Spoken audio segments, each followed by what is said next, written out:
నిన్న మనం ఈగోస్ దానివల్ల వచ్చే కష్ట నష్టాలు గురించి చూసాము. ఒకసారి మళ్ళీ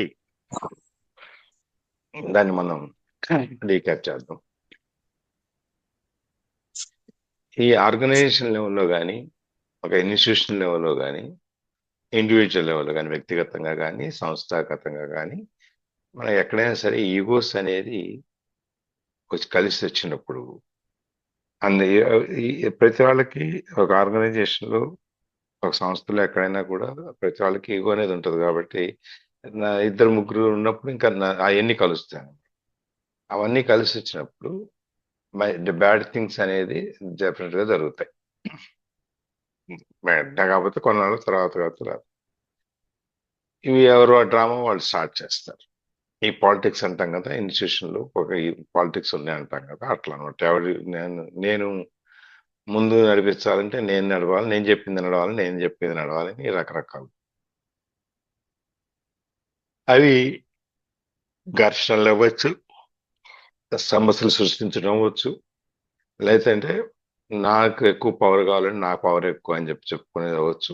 ఎమోషనల్, ఫిజికల్, ఏ రకైనా కావచ్చు.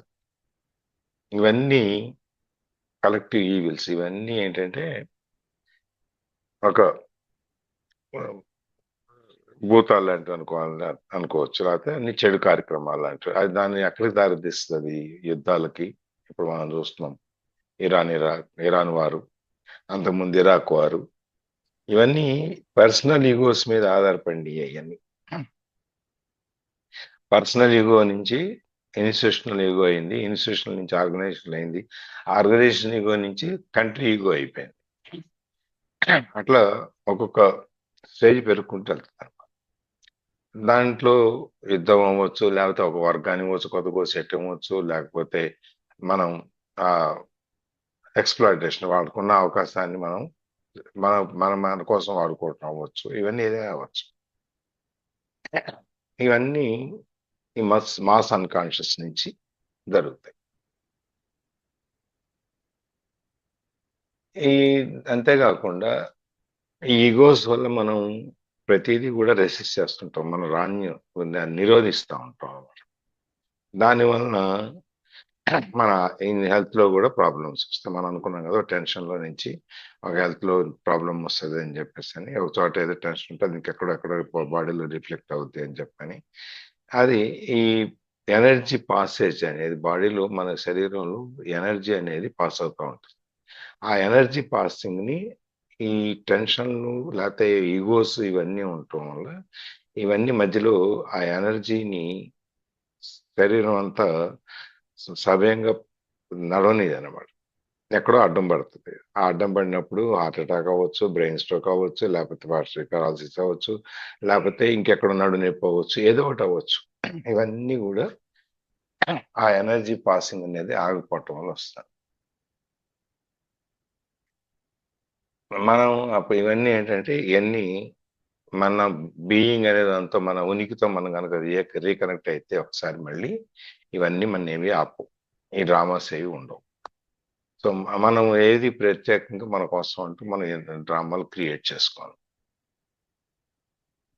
ఇక అలా కాకుండా 2-3 ఈగోస్ కనుక దగ్గర కలిసి వస్తే ఇంకా అవధాంతరాలతోటి ఈ డ్రామాలు నడుస్తాయి. ఇప్పుడు ఇజ్రాయిల్ ఈగో, అమెరికన్ ఈగో, ఈ రెండు కలిసినాయి. ఈ కలిసి ఇరాన్ మీద పడ్డారు. దాంట్లో ఏమైంది, ఇప్పుడు మనకి ఇది ఒకదాని తర్వాత ఒకటి కంటిన్యూ అవుతూనే ఉంటుంది అనమాట ఈ డ్రామాలు. వాడేమో ఆపుతానంటాడు, వీడేమో ఆపనంటాడు, వాడేమో ఇంటర్నేషనల్ గా అంతర్జాతీయ సమూహం అంతా ఆపండి అని చెప్తుంది, వాళ్ళేమో ఆపరు. ఈ రకరకాలుగా ఇది నడుస్తూనే ఉంటుంది. కానీ నువ్వు ఒక్కడివే సరే, ఈ సమూహంలో ఉంటేనే ఈ ఈగోస్ అని డ్రామాలు అనే కంటిన్యూ అవుతుంటే కాదు. నువ్వు ఏకాంతంలో ఉన్నా కూడా, నీకు నువ్వుగా ఉన్నా కూడా, ఎలోన్ నీకు నువ్వుగా బతుకుతున్నా కూడా, నీళ్ళకి కూడా నీకు ఈ డ్రామాలు కంటిన్యూ.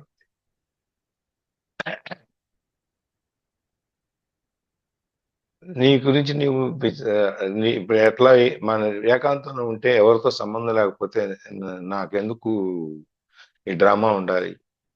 నాకేం ఈగో లేదనుకుంటున్నాం కదా అంటే లేదు, ఉంటుంది, లోపల ఉంటుంది. అదేంటి? నీ గురించి నీ మీద నువ్వు జాలి పడవచ్చు, అది కూడా డ్రామానే. లేదు, నువ్వు నేనేదో తప్పు చేసినట్టుగా నువ్వు ఫీల్ అవ్వచ్చు, అది కూడా డ్రామానే. నీ పాత గతాన్ని ఫ్యూచర్ను పట్టుకుని ఇప్పుడున్న ప్రజెంట్ ని వర్తమానాన్ని కాదనొచ్చు. ఇది కూడా ఒక డ్రామా క్రియేట్ చేస్తున్నాం, సైకలాజికల్ టైం. ఇది దేని నుంచి, వీటన్నిటిలో నుంచి డ్రామా క్రియేట్ అవుతుంది అనమాట. ఈ క్షణాన్ని కనుక నువ్వు గౌరవించకపోతే నువ్వు ఇంకో డ్రామా అనేది క్రియేట్ చేసుకుంటున్నావు అని అర్థం. వీళ్ళందరూ చాలా మంది ఏంటంటే ఈ లైఫ్ డ్రామా అనేది, జీవితం అనే నాటకాన్ని చాలా మంది ఆస్వాదిస్తారు. ఎందుకంటే వాళ్ళ స్టోరీయే వాళ్ళ గుర్తింపు. ఇప్పుడు నేనున్నాను అంటే నా యొక్క స్టోరీ నాకు, నేను ఏ విధంగా గుర్తింపు పడతాను? నా ఆకారంతోనూ, నా వ్యవహారంతోనూ, లేకపోతే నేను మాట్లాడే పద్ధతితోనూ, ఏదో ఒక దాంట్లో నాకు గుర్తింపు ఉంటుంది. ఆ గుర్తింపు, ఆ స్టోరీ, అదే నా గుర్తింపు అనమాట. అదే అక్కడ మళ్ళీ నా ఈగోనే ఇది జీవితాన్ని నడుపుతా ఉంటాం. ఎందుకంటే మన సొంతం అంతా నాది అనేదంతా మనం ఈ ఈగోలో ఇన్వెస్ట్ చేసేస్తాం, పెట్టుబడి పెట్టేసుకుంటున్నాం. మనం దీనికి ఒక ఆన్సర్ ఎత్తుకున్నా, ఒక పరిష్కారాన్ని చూసినా, లేకపోతే దీన్ని మార్చుకోవాలని చూసినా, ఇవన్నీ కూడా చాలా వరకు అన్సక్సెస్ఫుల్ అవుతాయి. ఇంకోటి ఏంటి మనకంటే, ఈ డ్రామా ఈ నాటకం చివరి భాగం ఎట్లా ఉంటుందో మనకు తెలియదు. అందుకని మనం దాన్ని, అంటే ఈ జీవితం ఒక స్టోరీ రాసి, కథ రాసి దాన్ని యాక్ట్ చేయమంటే ఆ కథ ఎండింగ్ ఏంటో మనకు తెలుస్తుంది. కానీ మన జీవితం అనే డ్రామాలో మన ఆఖరి క్షణాలు తర్వాత ఏం జరుగుద్ది అనేది మనకు తెలియదు, కాబట్టి మనం భయపడుతుంటాం ఎప్పుడు. మనం మన మైండ్ కాబట్టి మనం ఇంకో దాంట్లో నుంచి మనం ఈ అవేకనింగ్ అనేది మనకు ఉండదు. అందుకని మనం ఎప్పుడైతే ఉన్నదాన్ని కంప్లీట్ గా ఇప్పటికప్పుడు ఉన్నదానిగా యాక్సెప్ట్ చేస్తాము,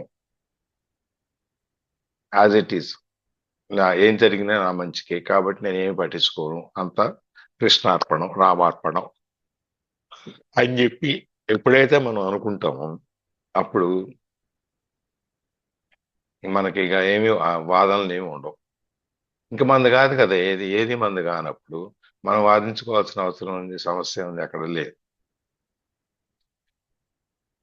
మందైతే నాది అనేది ఉన్నప్పుడే మనకి వాదనలు వస్తాయి, నాది అనేది లేనప్పుడు మనకి ఎటువంటి వాదనలు ఉండవు. అదే మనం అన్నీ తెలిసిన విజ్ఞానితోనో జ్ఞానితోనో మనం వాళ్ళతో వాదించలేము, ఎందుకంటే వాళ్ళు మనకి అంటే ఎక్కువ తెలిసిన వాళ్ళు ఉంటారు కాబట్టి వాళ్ళు మనతో వాదించలేము అనమాట. దీని గురించి మనం నిన్న చాలాసార్లు చర్చించుకున్నాం. తర్వాత ఏ కోర్స్ ఇన్ మిరాకిల్స్ అనే దాంట్లో కూడా, no one who is at one with himself can even conceive of conflict. ఎవరు కూడా తనలో తను కలిసి ఉన్నవాడు, తనలో తను మమేకం అయిపోయిన వాడు ఎటువంటి కాన్ఫ్లిక్ట్ ని పొందలేడు. అంటే ఎటువంటి చర్చ, విరుద్ధ భావాలను కానీ లేకపోతే వైరుధ్యాలను కానీ పొందలేడు అనమాట. అంటే దేనికి ఏమి ఉండవు. అందుకని మనం ఒక ఆర్గ్యుమెంట్ చేస్తే, వాదన చేస్తే వాదనలో గెలవచ్చేమో కానీ ఈ గెలవటం అనే ప్రాసెస్ లో మనం ఫ్రెండ్ని పోగొట్టుకోవచ్చు. అందుకని మనకి ఇక్కడ ఎప్పుడైతే ఇది నాది కాదు, నాకు సంబంధం లేదు అనుకున్నాము, మనకి ఈ వాదనలు ఏమి ఉండవు కాబట్టి ఏది పోగొట్టుకోవటానికంటూ ఏమి ఉండదు. ఇది మనం నిన్న చూసాం. మనం ఇది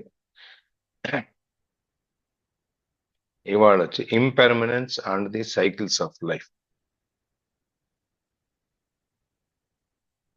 లక్ష్మీదేవి గారు రెడీయా? సరే sir. However, as long as you're in the physical dimension and linked to the collective human psyche, physical pain,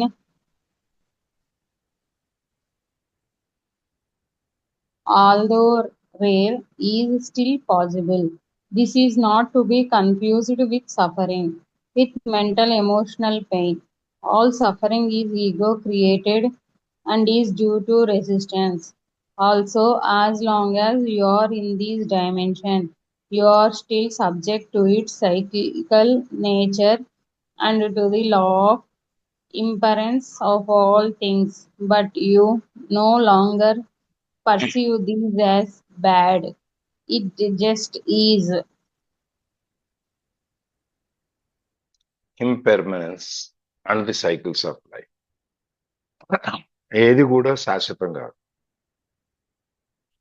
కొద్ది కాలం పాటు ఉంటుంది, మళ్ళీ మారిపోతుంది. ఇంపెర్మనెన్స్, ది సైకిల్స్ ఆఫ్ లైఫ్. జీవితంలో ఎన్ని చక్రాలు, జీవిత చక్రంలో ఎన్ని ఊసలు ఉంటాయి, ఎన్ని భాగాలు ఉంటాయి. ఇప్పుడు దీని గురించి మాట్లాడు. ఒకటి, ఏది శాశ్వతం కాదు. ఇవాళ ఉన్న స్థితి ఇవాళతోనే అయిపోద్ది, రేపుడిది రేపు. ఈ జీవితం ఎన్ని చక్రాలు తిరుగుతూ ఉంటుంది, ఎన్ని సైకిల్స్ తిరుగుతూ ఉంటుంది.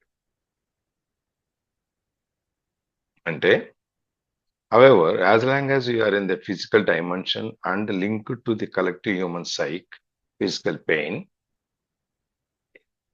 నువ్వు ఎప్పుడైతే ఈ ఫిజికల్ డైమెన్షన్ అంటే మన ఆకృతికి లింక్ చేసుకుని ఈ కలెక్టివ్ హ్యూమన్ సైక్, మనం అనుకున్నాం కదా ఇంతకుముందు, ఇండివిజువల్ ఈగోస్, కలెక్టివ్ ఈగోస్, తర్వాత దాని గురించి మనం మాట్లాడుకున్నాం ఇంతకుముందు. ఒక్కోసారి పర్సనల్ దీంట్లోంచి బయటికి రావచ్చు, కానీ కలెక్టివ్ ఫియర్ లో నుంచో కలెక్టివ్ రెసిస్టెన్స్ నుంచో మనం బయటికి రాలేమని చెప్పి కూడా మనం మాట్లాడుకోవాలి. అందుకని నువ్వు ఎప్పుడైతే నీ ఫిజికల్ డైమెన్షన్ లో ఉండి నువ్వు కలెక్టివ్ హ్యూమన్ సైక్ అంటే పూర్తి సమాజంతో మనం ఏకం అవుతాము, అప్పుడు ఈ ఫిజికల్ పెయిన్ అంటే మనం అనుకునేటువంటి బాధలు ఇవన్నీ ఈ స్టిల్ పాసిబుల్. అది ఈ ఫిజికల్ సైక్ అనేది సైక్ ఉన్నా కూడా ఫిజికల్ గా ఈ ఫిజికల్ పెయిన్ అనేది తక్కువైనా కానీ ఒక్కొక్క సందర్భంలో ఎక్కువగా రాకపోయినా కానీ, బట్ ఈ ఫిజికల్ పెయిన్ అనేది ఉంటుంది ఎప్పుడైతే మనం మన ఫిజికల్ కౌంట్ లో ఉన్నాం. This is not to be confused with suffering with mental emotional pain. ఈ ఫిజికల్ పెయిన్ అనేది ఏదైతే ఉందో అది మనం బాధలతోనూ లేకపోతే మన మానసిక భావోద్వేగాలతో వచ్చే బాధతోనూ మనం పోల్చుకో, అది వేరు ఇది వేరు, రెండు కలిపి చూడకూడదు. మన ఫిజికల్ పెయిన్ ని, భావోద్వేగాలతో వచ్చే బాధని, సఫరింగ్ ని, ఈ రెండింటిని కలిపి చూడకూడదు, విడివిడిగా చూడాలి. All suffering is ago created and is due to resistance. ఈ బాధ ఏదైతే ఉందో మన శారీరకంగా మానసికంగా బాధ ఏదైతే ఉందో అది ఈ ఈగో అనేది క్రియేట్ చేస్తుంది, అహం అనేది మనని సృష్టిస్తుంది అనమాట. సో అది ఎందుకు వస్తుందంటే మన రెసిస్టెన్స్, మనం దేన్నైనా ఆపుతాం, మనం ఏది తీసుకొని యాక్సెప్ట్ చేయం కాబట్టి త్వరగా అది నిరోధిస్తాం కాబట్టి దానివలన ఈ సఫరింగ్, ఈగో క్రియేట్ చేసినటువంటి ఈ సఫరింగ్లన్నీ వస్తాయి అన్నమాట. Also as long as you are in this dimension, you are still subject to the cyclical nature and to the law of impermanence of all things.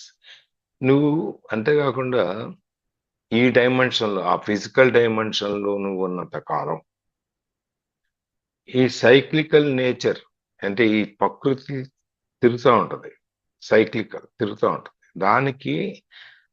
దానికి నువ్వు అసమయం ఉంటావు. You are still subject to its cyclical nature.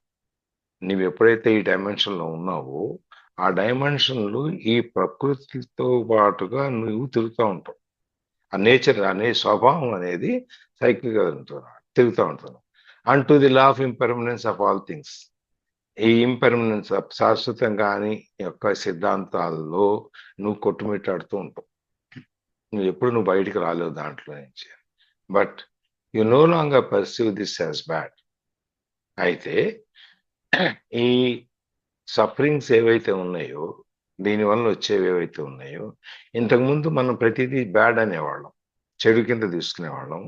ఇప్పుడు దాన్ని మనం కొంత మన మానసిక స్థితికి మారుతోంది కాబట్టి ఇదేది పర్మనెంట్ కాదు, శాశ్వతం కాదు, టెంపరీగానే ఉంటది అనుకుంటాం కాబట్టి మనకది బ్యాడ్ అని చెప్పి మనం అనుకోం. సరే, ఇది కష్టం వచ్చింది, ఈ బాధ వచ్చింది, 4 రోజులు ఉంటుంది పోతుంది, 40 రోజులు ఉంటుంది పోతుంది, ఒక ఏడాది ఉంటుంది పోతుంది, తర్వాతనే మనకు ఇందులోంచి విముక్తి వస్తుంది కదా, అందుకనమాట. అందుకని దాన్ని మనం చెడుగా తీసుకోం. It just is as it is. ఇందాక వాట్ ఈజ్ అంది, ఇక్కడ జస్ట్ ఈజ్, ఇది యాజ్ ఇట్ ఈజ్ గా తీసుకుంటున్నాం. మనం ఉన్నదాన్ని ఉన్నట్టుగా యాక్సెప్ట్ చేస్తాం కాబట్టి. Yes. Through all allowing the easiness of all things, a deeper dimension underneath the play of opposites reveals itself to you as an abiding presence, an unchanging deep stillness, an uncaused joy beyond good and bad. This is the joy of being, the peace of God. ఇందాక మనం ఇక్కడ చూస్తే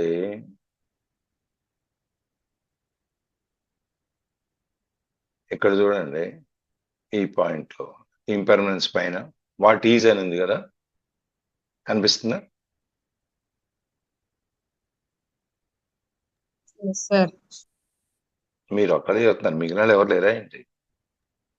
కనిపిస్తుంది sir what is. ఇక్కడి నుంచి what is దగ్గర నుంచి ఇక్కడ ఇచ్చాడు, ఇట్ జస్ట్ ఈజ్. అక్కడ వాట్ ఈజ్, ఇక్కడ జస్ట్ ఈజ్. అక్కడ ఏమిటి అనేది, ఇక్కడ ఇది ఇంతే అని, ఇంతవరకే నువ్వు అని చెప్పింది, జస్ట్ ఇక్కడ ఇంతవరకు ఆగిపోయామని. అందుకని ఇక్కడ ఈ ఈజినెస్ అనేది, through allowing this easiness concept అనమాట ఆఫ్ ఆల్ థింగ్స్. ఈ అన్ని విషయాల్లోనూ మనం ఈ ఈజినెస్ అనే దాన్ని కనుక అలౌ చేస్తే, a deeper dimension underneath the play of opposite, ఈ డైమెన్షన్ బయటికి కనపడేదే కాకుండా చాలా లోతైనటువంటి దృష్టికోణం ఒకటి ఈ అడుగున ఎక్కడో ఒకటి ప్లే చేస్తామంటారు. The play of opposite. మనం ఇప్పుడు దాకా చేసే ఆ ప్లే ఏదైతే ఉందో, ఆట ఏదైతే ఉందో, దానికి వ్యతిరేకంగా reveals it self to you as an abiding presence. ఇప్పుడు దాకా ఈగో అని దాని కింద ఇవన్నీ మనం ఉంది, దాని కింద ఈ అహం అనే దాని కింద మనం అసలు నిజ స్వరూపాన్ని మనం దాచేసాం. ఈ ఈగోకి మన ఈ నిజ స్వరూపం ఏదైతే ఉందో దానికి రెండింటికి మధ్యలో వ్యతిరేకత ఉంటుంది. ఎందుకంటే మన ఈగో మైండ్ పనిచేస్తుంది, మైండ్ ఏమో మన మనస్సుని పనిచేయనివ్వరు, మన మనసు మాత్రం లోపల ఉంటూనే ఉంటుంది. అది ఆ లోపల ఇది దాగిపోయింది అనమాట. ఈ ఈగో కింద ఈ మనస్సు మన, ఎందుకంటే కాన్షియస్ మైండ్ లో నుంచి మన ఈ బ్రెయిన్ యాక్టివ్గా ఉన్న దాని వల్ల, మనం బ్రెయిన్ చెప్పినట్టు వినటం వల్ల మనం అంతరాత్మ చెప్పినట్టుగా మనం విన్నాం. అందుకని ఈ అంతరాత్మ అనేది దాగి ఉంటుంది అడుగున. ఇప్పుడు అది బయటకు వస్తుంది అనమాట. It reveals it self, the play of opposite. ఈ ఆపోజిట్, ఈ ఆటకి వ్యతిరేకంగా దాన్ని అది ఈ ఈజినెస్ అనేది ఉంది కాబట్టి నేను బయటకు వస్తాను యాజ్ అన్ అబైడింగ్ ప్రెజెన్స్. ఇప్పుడు ఈ ప్రెజెన్స్ అబైడింగ్ అంటే నేను వినేట్టుగా, కనపడేటట్టుగా ఈ వర్తమానంలోకి వస్తాం. And unchanging deep stillness. Unchanging deep stillness, ఈ లోపల అంతర్గతంగా ఎక్కడో మునిపోయిన నిశ్చల తత్వం ఏదైతే ఉందో అది మారదు ఎప్పుడు. మన ఈ ఈగోస్ ద్వారా మనం రోజు చేసేది, మనకు ఉండేది ఈగో వలన ఒక రోజు ఒక రకమైనది ఉండొచ్చు, ఇంకో రోజు ఇంకో రకమైనది ఉండొచ్చు. ఈగో మారినప్పుడల్లా అది మారుతూ ఉంటుంది, ఎందుకంటే అది పర్మనెంట్ కాదు కాబట్టి. కానీ ఇది లోపల అంతర్గతంగా నీ అంతరాత్మలో ఉన్న నిశ్చల తత్వం ఏదైతే ఉందో అది పర్మనెంట్, అది మారదు. An uncaused joy beyond good and bad. మంచి చెడులను దాటి ఒక కారణం లేనటువంటి మనకి సంతోషం రావాలంటే ఏదో కారణం ఉండాలి కదా, మనం ఆనందించాలంటే ఏదో కారణం ఉండాలి అక్కర్లేదా?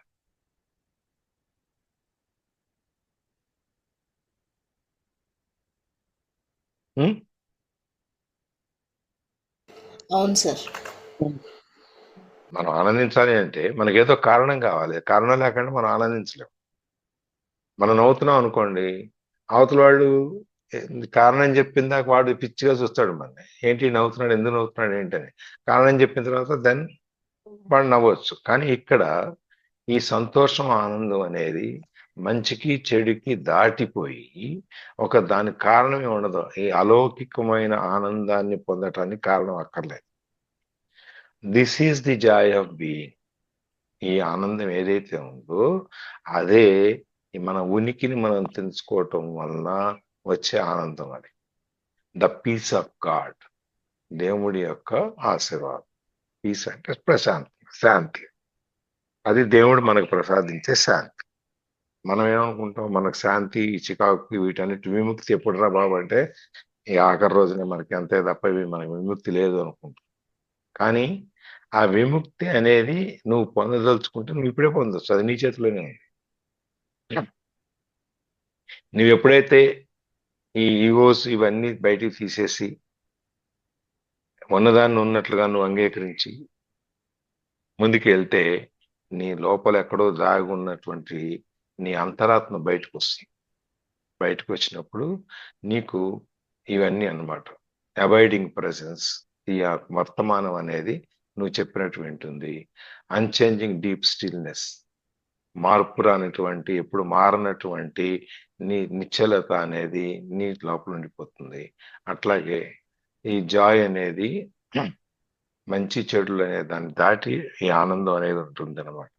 అదే ఆనందం అనేది నిన్ను నువ్వు తెలుసుకోవటంలో ఉన్నటువంటి ఆనందమే అది. అదే దేవుడు నీకు ప్రసాదించేది అనమాట. ఇంకో ఒక్కొక్కటి మెల్లగా మనకి ఆ తెరలు తీసేస్తున్నాడు. చదండి.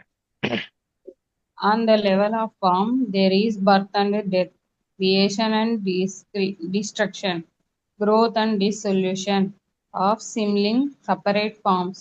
This is reflected everywhere. In the life cycle of a star or a planet or a physical body, a tree, a flower. In the rise and fall of nations, political systems, civilizations, and in the inevitable cycles of gain and loss in the life of an individual.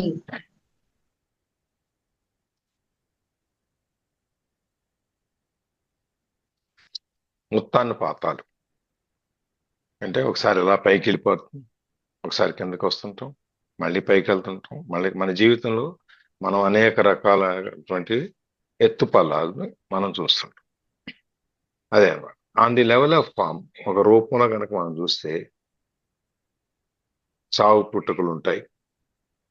Creation and destruction, సృష్టించటం, దాన్ని మళ్ళీ నాశనం చేయటం.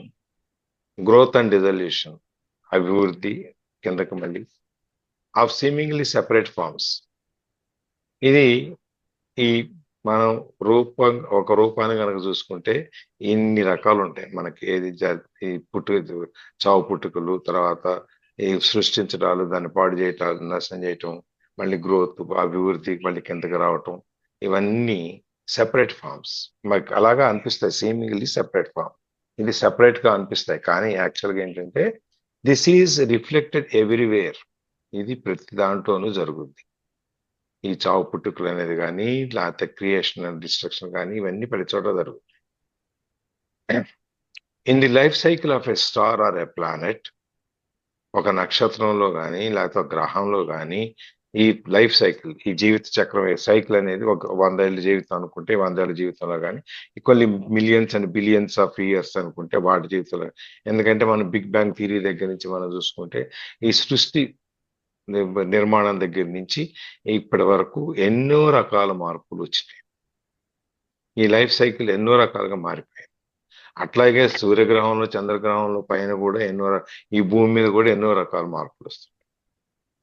అట్లాగే physical body, ఈ శరీరంలో కూడా మనం పుట్టినప్పటి నుంచి ఇప్పటి వరకు మన ఈ శరీరం ఎన్ని రకాలుగా రూపొంది మారింది.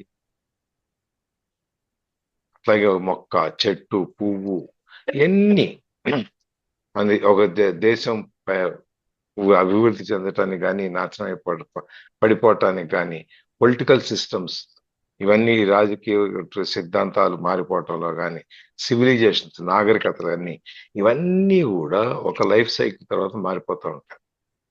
In the inevitable cycles of gain and loss, లాభ నష్టాల్లో ఇన్ఎవిటబుల్ సైకిల్, ఈ సైకిల్ అనేది తప్పదు. తప్పనిసరిగా ఈ జీవితంలో ఎత్తు పల్లాలు అనేవి తర్వాత ఈ సృష్టించటం, నాశనం అయిపోవటం అనేది, తర్వాత ఈ అభివృద్ధి చెందకపోవటం అనేది ఇవన్నీ కూడా తప్పవు అన్నమాట. ఇవన్నీ జరుగుతూ ఉంటాయి in the life of an individual. ఇవన్నీ ఒక వ్యక్తి యొక్క జీవితంలో ఇవన్నీ కూడా చూస్తాం. ఇప్పుడు చూడండి, మనోళ్ళలో మనకు తెలిసిన చాలా మంది ఒక రైజ్ అయిపోతారు. ఇవాళ ఉన్న పరిస్థితి ఒక 25 ఏళ్ళు వచ్చేటప్పటికి పైకి వెళ్ళిపోతాడు ఎక్కడికో, మనం అందనంత ఎత్తుకెళ్ళిపోతాడు. సడన్ గా అక్కడి నుంచి పడిపోతాడు. ఇదంతా జనరల్ గా సైకిల్ వచ్చి 30 ఇయర్స్. ఈ 30 ఇయర్స్ సైకిల్, ఒక 30 ఇయర్స్ కనుక అలా పైకి వెళ్ళిపోయితే, అక్కడ నిలబెట్టుకోవడం చేత కాకపోతే పాలు వస్తుంది, కింద పడిపోతాయి. ఇప్పుడు చెప్పాలంటే మీకు మనకి మన కళ్ళ ముందు చాలా ఎగ్జాంపుల్స్ ఉంటాయి ఈ ఎత్తు పొలాలకి. కొడక్ కంపెనీ ఉంది, తెలుసు కదా? విన్నాం సార్. ఇప్పుడు మనకి ఇదివరకు ఫోటోలు ప్రింట్ చేస్తే కొడక్ కెమెరాస్ ఉండేవి, కొడక్ ఫిలిం ఉండేది పాత రోజులు. ఇప్పుడంటే ఎలక్ట్రానిక్స్ చేస్తున్నాం. అప్పుడు మనం కెమెరాలో ఫిలిం పెట్టుకొని టిప్పని కొట్టుకుంటే అది కడిగించి మళ్ళీ దాన్ని ప్రింట్ తీసుకునేవాళ్ళం. ఆ ప్రింట్ పేపర్ కూడా కొడక్దే ఉంటుంది. ఆ కంపెనీ మూసేశారు. అంత పెద్ద కంపెనీని ఎందుకు మూసేశారు? ఈ లైఫ్ సైకిల్ లో పాటు వాళ్ళు మారలేదు. ఇప్పుడు డిజిటలైజేషన్, ఇప్పుడు మన గ్రామ్ ఫోన్ లో పాత రికార్డు ఉండేది, నల్లది ప్లేటు, అవునా?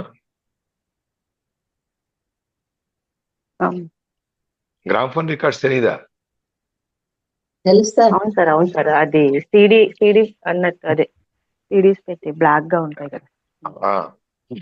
అది దాన్ని పోయి అయితే ఏమొచ్చింది, మనకి టేప్ రికార్డర్ వచ్చింది. టేప్ వచ్చింది. ఆ టేప్ పోయి సిడి వచ్చింది. సిడి కూడా పోయింది. ఇప్పుడు మనకు ఫోన్లోనే అన్నీ వచ్చేస్తాయి. ఈ మార్పు అనేది సహజం. ఈ మార్పుతో పాటు కనుక మనం ఆ టెక్నాలజీ మారినప్పుడు కనుక వాళ్ళు మారకపోతే ఆ కంపెనీ మూసేస్తారు. అలాగే సపోజ్ యాహూ ఉంది. యాహూని గూగుల్ వాళ్ళు ఒకసారి కొంటామన్నారు. సమ్ $175 బిలియన్ ఎంతో ఆఫర్ చేశారు ఆ రోజు. అప్పుడు మనకు తెలిసి ఇంటర్నెట్ లో ఫస్ట్ యాహూనే మనకుంది. దానికి ఉన్న క్లయింట్స్ కూడా చాలా ఎక్కువ. వాళ్ళు గూగుల్ వాళ్ళు కొంటానంటే ఇవ్వలేదు. వాళ్ళు మేము అమ్మేది ఏంటి, మాకున్నది ఎక్కడ, నువ్వు ఎక్కడ అని చెప్పి ఒక $175 బిలియన్ $200 బిలియన్ ఏదో రేటుకి వాళ్ళు అడిగితే ఇవ్వకపోయేటప్పటికి ఎవరికి వాళ్ళు ఓన్ టెక్నాలజీ డెవలప్ చేసుకున్నారు. తర్వాత మెల్లగా గూగుల్ తోసేసి యాహూని గూగుల్ ఆ ప్లేస్ తీసేసుకున్నారు. ఇప్పుడు యాహూని కొనేవాడు ఎవరు? చివరికి $4 బిలియన్ కి అందుకు అమ్మేశారు. $200 బిలియన్ కంపెనీని ఒక $4 బిలియన్ కి అమ్మేశారు. ఎవడో కొనుక్కున్నాడు, కావాల్సిన వాడు. అంటే ఈ అప్స్ అండ్ డౌన్స్, ఈ లైఫ్ సైకిల్ గనక మనం ఎత్తుపల్లాలు వీటన్నిటినీ కనుక మనం జాగ్రత్తగా చూసుకోకపోతే, ఒక ఆర్గనైజేషన్ లెవెల్లో కానీ ఇండివిజువల్ లెవెల్ కానీ, మనం ఈ కెరటం పైకి లేచినప్పుడు కెరటం మీద ఉండి కెరటం కింద పడేటప్పుడు మనం ఎప్పుడు పడుతుంది అనేది మనం కనుక చూసుకోకపోతే అది జీవితం తారుమారైపోతాయి. కానీ ఈ ఫామ్ అనేది, ఈ ఎత్తు పొలాలు అనేది, గుడ్ అండ్ బ్యాడ్ అనేది, లేకపోతే లైఫ్, బర్త్, డెత్, క్రియేషన్, ఇవన్నీ కూడా దాంట్లో భాగాలు. ఇవన్నీ ఎక్కడ ప్రతి చోట ప్రతిబింబిస్తూనే ఉంటాయి ఈ లైఫ్ సైకిల్లో. ఇది ఒక గ్రహం అవ్వచ్చు, ఏదైనా అవ్వచ్చు, ఎక్కడైనా మారచ్చు. Yes.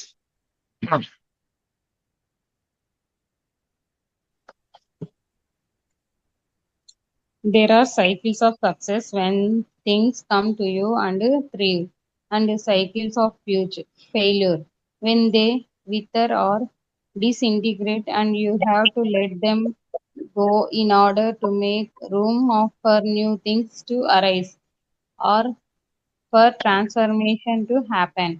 If you sling and resist at that point, it means you are refusing to go with the flow of life and you will suffer. ఇప్పుడు మనం చెప్పుకుంది there are cycles of success. ఈ సక్సెస్ అనే cycle తిరుగుతూ ఉంటుంది. అది ఇప్పుడు when things come to you, నీ దగ్గరికి వచ్చి ప్రతి సంగతి నువ్వు దాని మీద పెరిగినప్పుడు సైకిల్ ఆఫ్ సక్సెస్ విజయవంతంగా ఒక స్టేజ్ వరకు వెళ్ళిపోతుంది. సైకిల్స్ ఆఫ్ ఫెయిల్యూర్, ఫెయిల్ అవటానికి కూడా సైకిల్ ఉంటుంది. అదేంటి? When they wither and disintegrate. Wither అంటే మనం ఈ పువ్వులు రెక్కలు ఊడిపోతాయే, దాన్ని వితరింగ్ అంటాం. డిసింటిగ్రేట్ అంటే ఒక్కొక్కటి విడిపోవడం. And you have to let them go, నువ్వు వాటిని వదిలేయాలి. In order to make room for new things to come or for transformation to happen. నువ్వు వాటిని ఇంకేం చేస్తావు? పడిపోయిన తర్వాత సక్సెస్, ఫెయిల్యూర్ ఇవన్నీ కూడా ఒక స్టేజ్ తర్వాత నువ్వు వదిలేయాలి. దాన్ని వదిలేసేసి కొత్త దానికి చోటు ఇవ్వాలి. లేదంటే నువ్వు ఆ బాటలో నుంచి కొత్త బాటలోకి నువ్వు రావాలి, కొత్తదనంలోకి. సో ఎప్పటికప్పుడు ఈ ట్రాన్స్ఫార్మేషన్ జరుగుతూనే ఉంటది. ఈ మార్పు జరగాలి అంటే నువ్వు కొత్తదానానికి చోటు ఇవ్వాలి, కొత్త నీరుకి పాత నీరు చోటు ఇవ్వాలి. లేకపోతే పాత నీరు అట్లాగే ఉంటే మురిగిపోయి పాడైపోయి. అందుకని కొత్త నీరు వస్తూనే ఉంటది, పాత నీరు పోతూనే ఉంటది, ఈ సైకిల్ నడుస్తూనే ఉంటుంది. నువ్వు అలా కాదు, నేను దారివ్వను, నేను మారను, నేను ఇలాగే పెట్టు కూర్చుంటాను అంటే you are refusing to go with the flow of life. నువ్వు ఈ జీవిత యొక్క ప్రవాహంలో నువ్వు వెళ్లకుండా, నువ్వు అంగీకరించకుండా నువ్వు దూరంగా అయిపోతావు అనమాట. అప్పుడేమవుతావు? నువ్వు ఈ నీళ్లలో కలిపి ఆ ప్రవాహంలో నువ్వు వెళ్ళిపోతావు. లేకపోతే పక్కకి వెళ్ళిపోయి గుంటలో ఉంటే ఏమవుతావు? ఆ గుంటలోనే ఆరిపోతావు. లేకపోతే ఆ మురుగు పట్టిపోయి, దోమలు పట్టిపోయి, వాలిపోయి ఇంత వాసన వచ్చి తయారవుతుంది. అందుకని ఎప్పుడు కూడా మనం మార్పు అనే దాంతో మారుతూ ఉండాలి, వెళ్తూ ఉండాలి, ఆ ఫ్లోలో ఉండాలి మనం ఎప్పుడు కూడా. అది ఆ cycle, failure cycles, success cycle మనం కరెక్ట్ గా పట్టుకుని ఎప్పుడు మనం ఎక్కడికక్కడ మనం ఇప్పుడు చూడండి, మనం చాలా పెద్ద పెద్ద గ్రూపులు చూస్తే, బిజినెస్ గ్రూపులు కనుక చూస్తే మన చుట్టుపక్కలే చూడండి, పెద్దవాళ్ళు ఒక వ్యాపార సామ్రాజ్యాన్ని ఆ ఏరియా వరకు స్థాపిస్తారు. సెకండ్ లైన్ మేనేజ్మెంట్ కనుక లేకపోతే, అంటే మళ్ళీ వాళ్ళ ఇంట్లో వాళ్ళే దీన్ని నడపటానికి కనుక లేకపోతే అది అక్కడ ఆగిపోతుంది. ఆ వ్యక్తితో ఎవరైతే స్టార్ట్ చేస్తారో ఆ వ్యక్తి, లేదంటే ఇంకెవరన్నా దాన్ని తీసుకొని ముందుకు తీసుకెళ్ళాలి. అందుకని ఈ ట్రాన్స్ఫార్మేషన్ అనేది, మార్పు అనేది జీవితంలో కానీ, లేకపోతే ఈ సంఘంతో కానీ, లేకపోతే ఈ సృష్టితో కానీ కలిసి ఉంటుంది. ఈ కలిసి ఉన్న దాన్ని మనం ఎప్పటికప్పుడు మనం కూడా దాంతో మారుతూ మనం దాంతో కలిసి వెళ్తూ ఉండాలన్నమాట.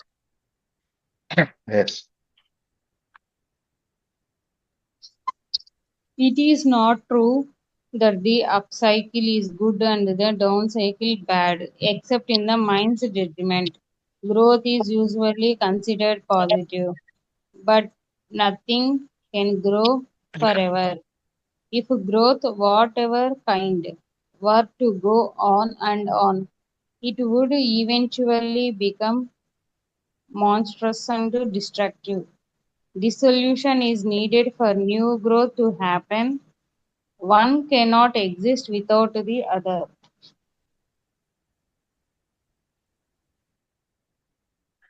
It is not true that the upcycle is good and the down cycle is bad, except in the mind's judgment. మనం ఇలా అభివృద్ధి చెందేది మంచిది, లేకపోతే కిందకు డౌన్ సైకిల్ కిందకు వచ్చేది చెడ్డది అని మనం చెప్పడానికి ఏం లేదు. అది నిజంగా ఒక మన మైండ్ మనకి వేసే జడ్జిమెంట్ తప్ప మనకి అదేది నిజంగా. Growth is usually considered positive, but nothing can grow for ever. Growth అనేది, అభివృద్ధి చెందటం, పెరగటం అనేది జనరల్ గా మనం ఏమనుకుంటాం అంటే పాజిటివ్ గా తీసుకుంటాం, ఎందుకంటే పెరుగుదల అభివృద్ధి కనిపిస్తుంది కాబట్టి. బట్ ఈ పెరుగుదల అభివృద్ధి అనేది ఒక స్థాయి వరకే ఉంటుంది, అది ఎప్పుడు ఎల్లకాలం పెరగదు. ఇప్పుడు ఒక చెట్టు ఉంది, ఎంత పెద్ద ఓక్ ట్రీ ఉంది, ఎంత పొడవో ఎత్తుతుంది, అక్కడ అయిపోతుందా? ఇంకా ఇంకెంతవరకు వెళ్తుంది? ఆ ఆకాశాన్ని టచ్ చేసేంతకు పెరుగుతుందా?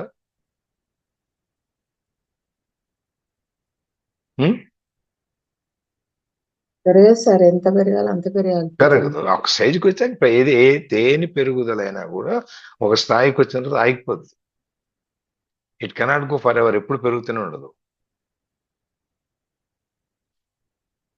ఒకవేళ అలా కనుక జరిగితే, if growth whatever kind ఎటువంటిదైనా కానీ ఇలా గో ఆనండ్ పెరుగుతూ పోతే it would eventually become monstrous and destructive. అది చివరికి ఏమవుద్దంటే మోనోస్ట్రస్ అంటే ఒక పెద్ద భూతం లాగా అయిపోద్ది, అండ్ డిస్ట్రక్టివ్, నాశనానికి కారణం అవుద్ది. అందుకని మనకు సామెత ఉంది, ఏంటది?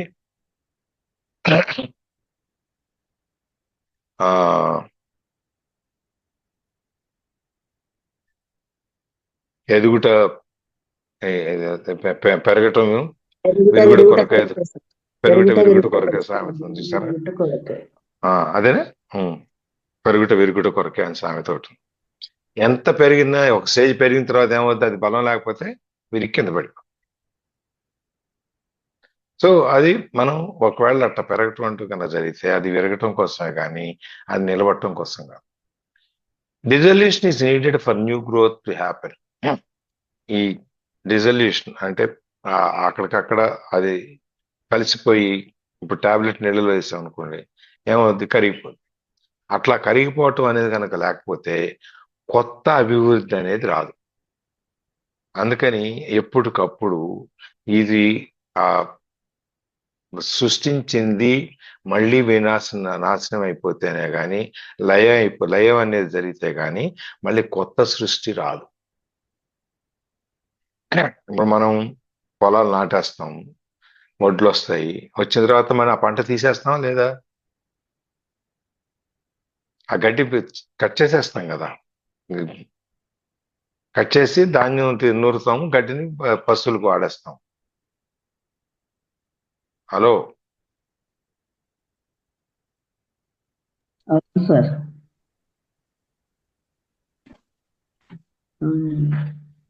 అట్లా అది కనుక మనం పంట కొయ్యకపోతే మళ్ళీ పంట వేయటానికి అవకాశం ఉండదు కదా, ఉండదండి.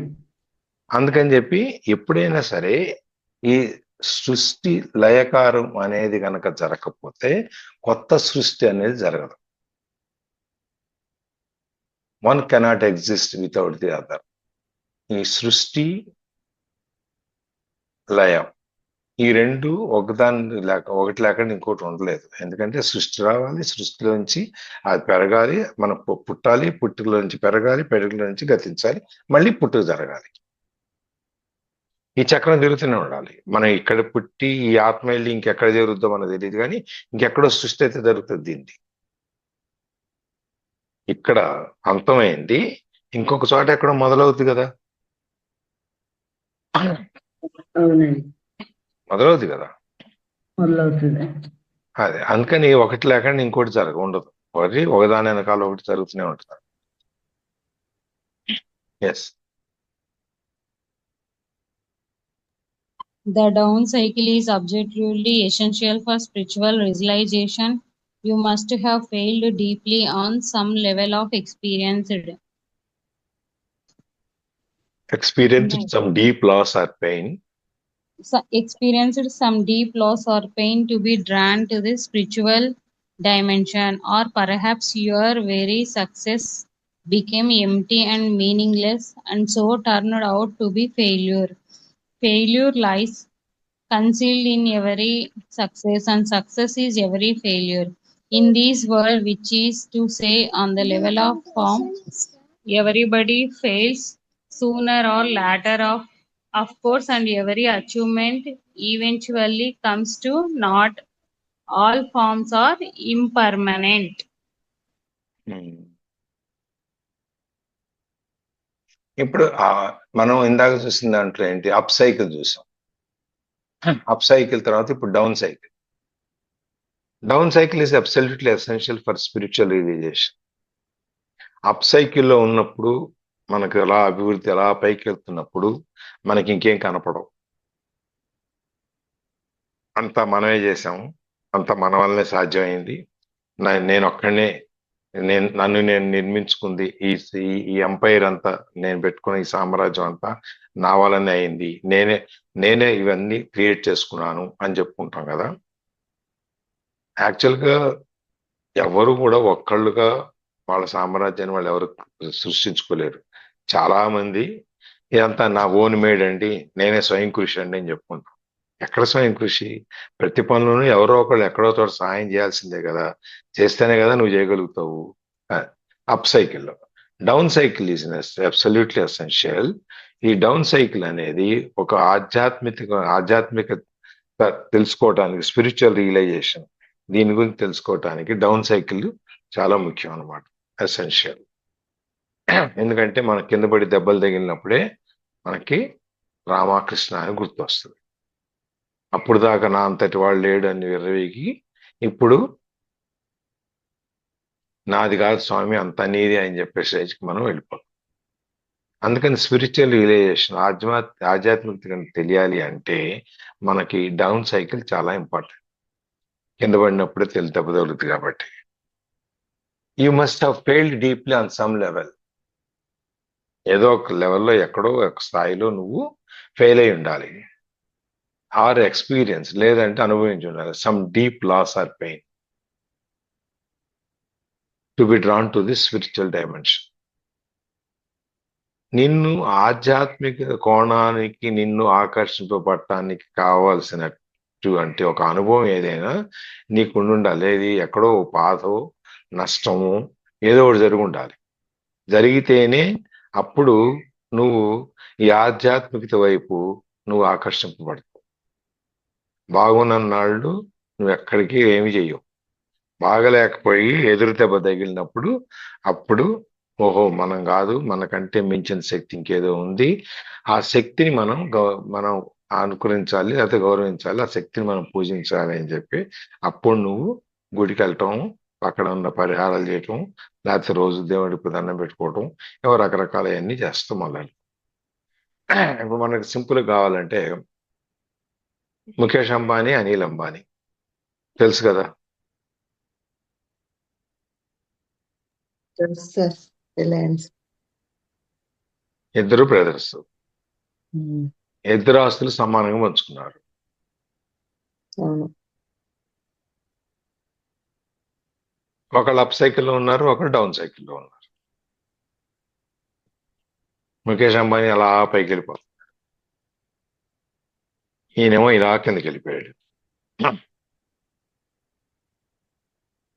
ఆయన సంపాదించిన దాంట్లో నారాయణమూర్తి కానీ, వారన్ బఫెట్ కానీ, లేకపోతే అజిం ప్రేమ్జీ కానీ, లేకపోతే మన ఈవెన్ ముఖేష్ అంబానీ కానీ, వీళ్ళు సంపాదించిన దాంట్లో కొంత భాగాన్ని సొసైటీ కోసం ఖర్చు పెడుతున్నారు.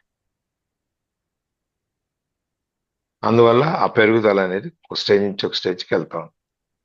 ఈ డౌన్ సైకిల్లో ఇవన్నీ ఈయన చేయలేదు, డౌన్ సైకిల్కి వచ్చాడు. డౌన్ సైకిల్కి వచ్చిన తర్వాత ఇప్పుడు గుళ్ళు గోపురాలు ఆధ్యాత్మిక ఇవన్నిటి వైపు తిరిగి చూస్తుంటాడు అనమాట.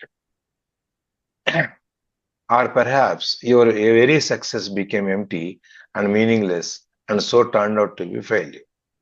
ఆర్ లేదు అంటే నువ్వు సాధించిన ఈ విజయం ఏదైతే ఉందో కనిపిస్తుంది పైకి, కానీ లోపల అంతా ఖాళీ.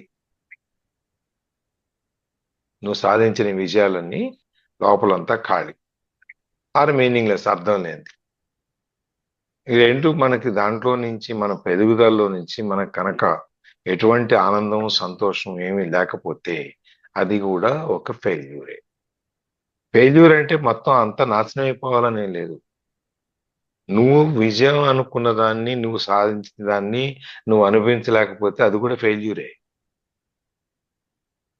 ఓడిపోవటం అంటే అన్ని ఆస్తులన్నీ పోగొట్టుకుంటేనే ఓడిపోయినట్టు కాదు. నిన్ను నువ్వు పోగొట్టుకోవటం కూడా ఓడిపోవటమే.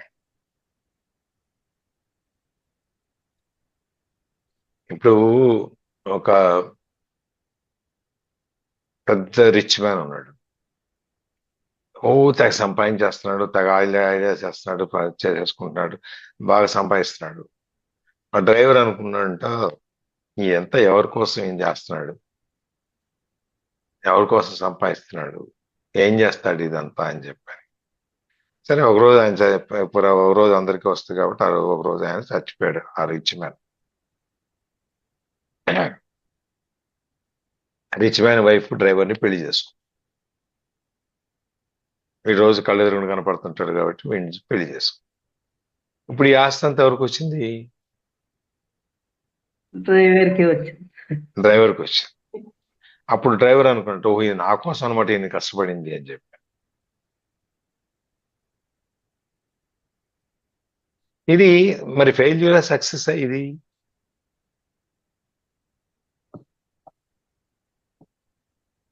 డబ్బులున్నా సుఖం లేదు కదా సంపాదించిన ఆయనకి, కాబట్టి ఫెయిల్యూర్ అనమాట. ఎంత సంపాదించినా కూడా in this world sorry turn out to be failure. Failure lies concealed in every success and success in every failure. ఈ ఫెయిల్యూర్ అనేది ప్రతి విజయంలోనూ లోపల దాగి ఉంటుంది.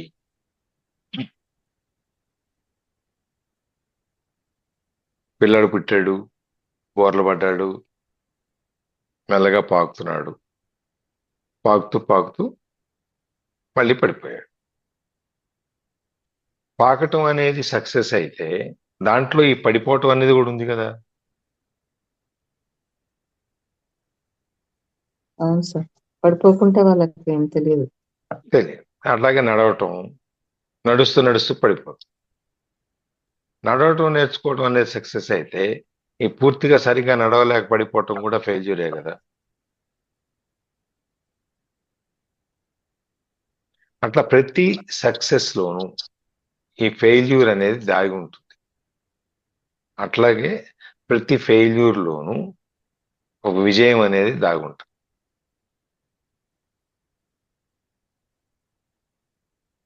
గెలిచిన దాని వెనకాల ఫెయిల్యూర్ ఉంటుంది, ఓడిపోవటం అనేది ఉంటుంది. ప్రతి ఓటమిలోనూ విజయం సాధించడం అనేది దాన్ని దాగి ఉంటుంది. అది మనం బయటకు తీసుకోవాలి, ఆ దాగిన దాన్ని.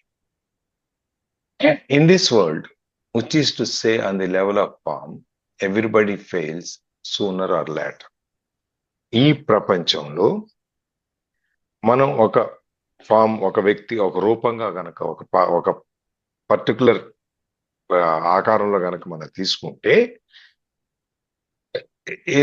ఈ level of form, every level of form, ప్రతి సందర్భంలో ఏ రూపంలోనైనా సరే everybody fails sooner or later. ముందు వెనక ముందు ప్రతి వాళ్ళు కూడా ఫెయిల్ అవ్వాల్సిందే. And every achievement eventually comes to nought. ప్రతి అచీవ్మెంట్ మనం సాధించిన ప్రతిదీ కూడా ఒక స్టేజ్కి వచ్చేటప్పటికి నాట్ అంటే జీరో అయిపోతుంది. అశోకుడు అంతటి వాడు అన్ని రాజ్యాలు సాధించి గెలిచిన తర్వాత ప్రపంచ చక్రవర్తి అనిపించుకున్న తర్వాత కూడా వెళ్ళేటప్పుడు నా 2 చేతులు బయట పెట్టండి, అదే కదా చెప్పింది. నా శవపేటికలో నుంచి 2 చేతుల్ని బయటికి పెట్టండి అని చెప్పాడు కదా అలెగ్జాండర్. ఎందుకు? పోయేటప్పుడు ఏం తీసుకపోలేము అనేసి తెలియడం కోసం. ఖాళీ చేతులతోనే పోతాము అని చెప్పాను. అదే అనమాట. నువ్వు ఎన్ని సాధించినా, ఎన్ని విజయాలు వచ్చినా చివరికి అది వచ్చి ఆగేది జీరో దగ్గరే. All forms are impermanent. ఈ రూపాలన్నీ, ఆకారాలన్నీ కూడా శాశ్వతం కాదు. అశాశ్వతమైనవి. అది impermanence and the cycles of life లో, ఈ జీవిత చక్రంలో ఈ సాధించటానికి ఏవి కూడా మనకి శాశ్వతం కాదు, అశాశ్వతమే అని చెప్పేది. ఈ ఒక పారాగ్రాఫ్ చేసేద్దామా, ఆపేద్దాం? చేసేద్దాం, చదవండి. You can still be active and enjoy manifesting and creating new forms and circumstances, but you won't be identified with them. You do not need them to give you a sense of self. They are not your life, only your life situation. You can still be active and enjoy manifesting and creating new forms and circumstances. నువ్వు ఏది శాశ్వతం, అన్ని అశాశ్వతమైనవి, నీకు చివరికి మిగిలేది గుండు సున్నా అని తెలిసినా కూడా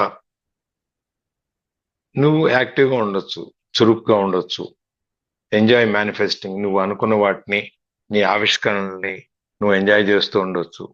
ఆర్ కొత్త కొత్త ఆకారాలని, న్యూ ఫామ్స్ లో కొత్త వాటిని నువ్వు సృష్టిస్తూ ఉండొచ్చు, పరిస్థితులను సృష్టిస్తూ ఉండొచ్చు.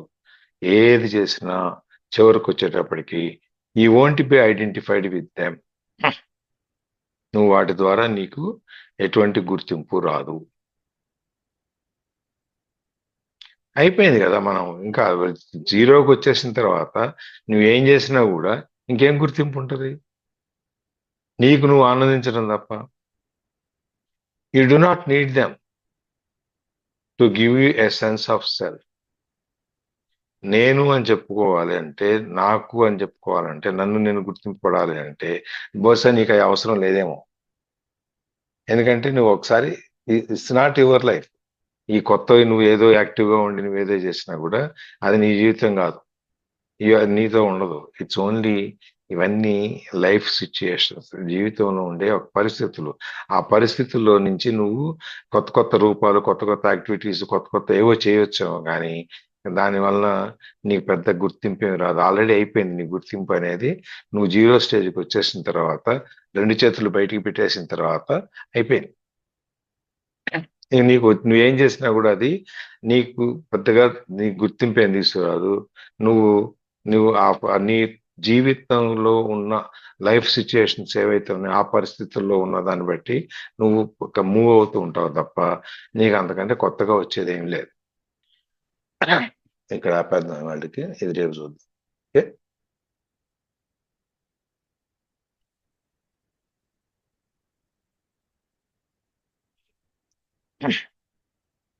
ఎవరన్నా దీంట్లో షేరింగ్స్? నేను చెప్తున్నానండి. చెప్పండి. మా మా ఊర్లోను మా ఇంటి పక్కన ఉన్నారండి శంకర రంగారావు గారు అని, పెద్ద ఆసామంట అండి. ఆ రోజుల్లో, వెనకటి రోజుల్లో గుర్రాల మీద తిరిగి వాళ్ళు అంట. ఎవరన్నా పాలకి మజ్జికి వచ్చినా గానీ వాళ్ళు బయటే గానీ ఎవరిని ముట్టుకొని ఇచ్చేవాళ్ళు కదంటే, ఇసుక పరకన్నా లోపలికి వచ్చేద్దని అంత అలా ఉండేవారంటండి, ఆడోళ్ళు మగోళ్ళు కూడా. అలాగుండి చాలా ఇంకా బంగారాలు అవి బాగా ఉండేవి అంటండి. ఉంటే అన్ని సంపాదించేసాక అతనికి వేరే ఇంకా తాగుడు, పేకాట ఇవన్నీ అలవాటు అయిపోయినాయి ఏంటండి. అలవాటు అయిపోయాక పెద్ద ఇల్లు చాలా బాగా కట్టేశారు, అంతా బాగుంది. అలవాటు అయిపోయాక ఇంకా ఏం చేశారంటే తాగుడు పేకాటలో మొత్తం అంతా అవజేసేసారు. అవజేసేసి ఇంకెలా బతుకుతానికి ఏం చేయాలన్నానికి మళ్ళీ వేరే తిరుగుళ్ళు కూడా అన్నీని సెకండ్ సెటప్లు అన్నీ పెట్టేసుకుని మొత్తం ఇంట్లో బంగారం అంతా కొట్టి పట్టుకుపోతాం మొదలు పెట్టాడంటండి అతను. గుర్రాల మీద తిరిగే అతనే అలాగా కొంచెం కొంచెం పట్టుకెళ్ళిపోయి ఆస్తులు అమ్మేసి అన్ని రకాలు కూడా చేసేవాడు. అంటే చేసి ఆఖరికి ఏ స్టేజ్కి వచ్చాడంటే పిల్లల్ని చంపేసి స్టేజ్కి కూడా వచ్చేసాడండి. పెళ్ళం గట్ట బంగారం ఏమనంటే వాళ్ళ అమ్మ మీద యాసిడ్ పోసేసాడు, వాళ్ళ ఆవిడ మీద యాసిడ్ పోసేసాడు, ఒక కొడుకు మీద యాసిడ్ పోసేసాడు, ముగ్గురు కూతుళ్ళ మీద యాసిడ్ పోసేసాడండి. మొత్తం ఫ్యామిలీ అంతా యాసిడ్ పోసేసాడు. పోసేసి ఒక అబ్బాయి మీద పోసేస్తే చిన్న అబ్బాయి మీద, ఆ అబ్బాయి నాన్న నా మీద పొయ్యికని ఏడ్చేసాడంటే అండి. ఏడిసేస్తే పక్కన నుయ్యి ఉంటే ఆ నూతిలో గెంటేసి పడేసేసి ఒక బండరాయి వేసేసాడండి ఆ పిల్లోడి మీద. ఆ పిల్లోడు చచ్చిపోయాడు. అంత కఠినంగా ఎంత విశాలంగా సంపాదించి మోతుబారు రైతయ్యి అన్ని రకాలు చేసి అంత హీనంగా అలా చేస్తే పాపం వాళ్ళందరూ బతికారండి. వాళ్ళ అమ్మ వాళ్ళ ఆవిడ కూతుళ్ళు మా ఇంటి పక్కనే చిరుకుమెల్లోను మా ఇంటి పక్కనే. అప్పుడు హైదరాబాద్ హాస్పిటల్కి మంచి గవర్నమెంట్ హాస్పిటల్కి తీసుకెళ్లి ఉచితంగా వాళ్ళకి వైద్యం చేసి అందరినీ బతికిచ్చి ఇంకో వాళ్ళ అబ్బాయికి అయితే చెవు కూడా లేదు. మొత్తం అన్నీ పోయినాయండి. చెవు ఈ సంపంతా మొత్తం కాలిపోయింది. మళ్ళీ చెవి పెట్టి వాళ్ళకి వైద్యం చేసి ఊరందరూ కూడా ఇల్లు గట్ట మొత్తం అమ్మేశారండి. ఏమీ లేదు, జీరో. అప్పుడు రైతులందరూ కలిపి మా ఇంటి పక్కనే స్థలం ఇచ్చి ఆ స్థలంలోనూ చిన్న గుడిసె కింద వేసుకుని అందరూ బియ్యం నూకలు, ఆ రోజుల్లో నూకలు అంటండి, ఆ నూకలు గట్ట ఇస్తే జావ కింద కాసుకుని తలకొకళ్ళ ఇంటికి వెళ్ళి అడుక్కుని అలా తెచ్చి ఇంకా నా పెళ్ళి అయ్యే వరకు కూడా ఇంకా వాళ్ళ మీద వీళ్ళ మీద ఆధారపడతామేనండి. ఇంకా అందరూ కూడా తలక కసిన బట్టలు ఇచ్చి అన్ని రకాలు చేస్తే ఇప్పుడు వాళ్ళందరూ నిలదొక్కున్నారండి. వీళ్ళకి ప్రాణం ఉండబట్టి అంత కాలిపోయినా కానీ గవర్నమెంట్ ఉచితంగా హైదరాబాద్లో వైద్యం చేసి అందరూ ఓ పక్కంతా కాలిపోయిన వాళ్ళేనండి. వాళ్ళు ఇంకా అలా బతికారు. ఆఖరికి ఆ స్థలం కూడా ఇచ్చారు. ఇప్పుడు ఆ స్థలంలో ఈ పిల్లలు ఒక ఆవిడ పెద్ద అమ్మాయి మిషన్ కుట్టుకుంటది. మిషన్ కుట్టుకుని వాళ్ళ తమ్ముళ్ళని చెల్లెల్ని అందరినీ పోషించి తలకో ఇంటికాడ పని చేసుకుని బతికి ఇప్పటికి ఇంకా డాబాది కట్టుకుంటున్నారు. అలాగా ఆ రోజుల్లో అంత మోతుబారు రైతు మొత్తం ఇలా విధ్వంసం చేసేసారు. అతను అదే వెళ్ళిపోయాడో కనపడలేదు, ఇప్పటికి ఇంకా రాలా, చనిపోయాడేమో అనుకుంటున్నారు. అలా ఆవిడ మొన్న చనిపోయిందండి. వాళ్ళ అమ్మ అలా ఆవిడ అంత భోగం కింద బతికి అంత అలా వైకుంఠం చూపించి నరకం ఏంటో ఇక్కడే చూపించేశారు. అదే అప్ సైకిల్ డౌన్ సైకిల్. ఉమ్, అది జీవితంలో ఎత్తు పొలాలు చూడటం అంటే అదే మరి. అవునండి. అది అంత ప్రతి చాలా చోట్ల చాలా మంది దాంట్లో ఉంటాయండి. అది అంత కర్కశంగా ప్రవర్తించడం అనేది చాలా ఇది కానీ అవునండి. చాలా రేర్ కానీ, బట్ జనరల్ గా అయితే ఇప్పుడు ప్రతి ఊరు మా జమీందారులు ఉన్నారు మా ఊర్లో, వాళ్ళు అంతే ఇవన్నీ తీసుకెళ్లి మద్రాసులో రేసుల మీద అన్ని వాటి మీద ఖర్చు పెట్టారు, జమీ మొత్తం అమ్మేశారు, అయిపోయింది అక్కడ. ఇంకెక్కడ ఉన్నారో కూడా తెలియదు. అవును సార్, మా ఊర్లో కూడా, మా అమ్మ వాళ్ళ ఊర్లో కూడా అప్పుడు దొరలు అనేవాళ్ళు సార్, గడి దొరలు, వాళ్ళకి అవును 16 దొరలు. ఏళ్ళు అంతా ఉండి వాళ్ళు వాళ్ళ ఫాదర్ ఏమో అంత ఇదిగా చేస్తే కొడుకులు తర్వాత అన్ని అలా జలసాలకు అలవాటు పడిపోయి వాళ్ళకి ఇల్లు ఏమి లేకుండా అన్ని పోగొట్టుకొని మా పేరెంట్స్ ఇక్కడ ఉండట్లేదా, ఇప్పుడు మా ఇంట్లో వాళ్ళు ఉంటున్నారు సార్. ఇంకా సరే ఊరికే ఖాళీగా ఉంటుంది కదా వాడుకోండి అనేసి ఇచ్చాము. అలా ఉంది. అదే పైకి కిందకి సైకిల్ అనేది ప్రతి జీవితంలో వస్తుంది. తర్వాత నువ్వు ఇప్పుడు ఏం చేసినా వాళ్ళు అది ఒక లైఫ్ సిచ్యుయేషన్ సేవ్ చేసుకోవడానికి పనికొస్తుంది తప్ప ఇంక నువ్వు ఇంకేమి కాదు అనమాట. మనకి గుర్తింపే ఉండదు వాటితో. అదే ఇందాక చెప్పింది ఐడెంటిఫికేషన్ అనేది. You will not be identified, is only life situations అని చెప్పింది అదే అనమాట. ఎక్కడో ఎంతో బతికి చివరికి ఆ విధంగా అయిపోవటం అనేది ఎంత కష్టం చూడండి, నిలబెట్టుకోలేకపోవటం అంట.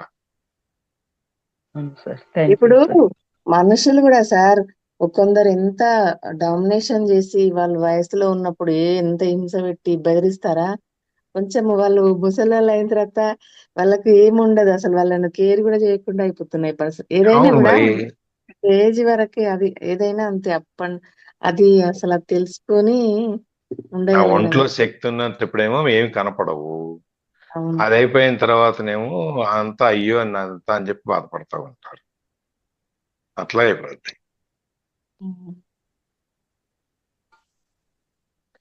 ఈ లైఫ్ సైకిల్స్ అనేది ఈ పైకి కిందకి అనేది తిరుగుతూనే ఉంటుంది అట్లా. అవునండి. ఈ పవర్ ఆఫ్ నౌ అన్ని జీవితంలో అన్ని జరిగినాయి, జరగబోయి అన్ని కూడా ఇదే చాలా చెప్పుకుంటూ వస్తున్నాడు. ఇవన్నీ మన చుట్టూ జరిగేవే ఈ ఘటనలు. అవునండి. అవునండి. Thank you sir. Thank you అండి అందరికి.